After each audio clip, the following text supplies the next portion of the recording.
નમસ્કાર, હું કરિશ્મા માની ઇન્ક્રેડિબલ ન્યૂઝમાં સર્વે દર્શક મિત્રોનું હાર્દિક સ્વાગત કરું છું.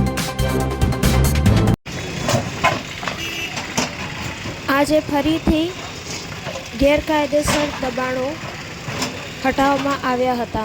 ગાંધીધામમાં આવેલ સુંદરવડી વિસ્તારમાં મનપા દ્વારા આજે બુલડોઝર ચલાવીને ગેરકાયદેસર દબાણો હટાવવાની કામગીરી હાથ ધરાઈ હતી. કડક પોલીસ બંદોબસ્ત ગોઠવીને ગેરકાયદેસર દબાણો દૂર કર્યા હતા. આગળ પણ ગેરકાયદેસર દબાણ હટાવવાની મનપાની કામગીરી એવી જ રીતે પોલીસ બંદોબસ્ત ગોઠવીને ચાલુ રહેશે એવું પણ જણાવવામાં આવ્યું હતું.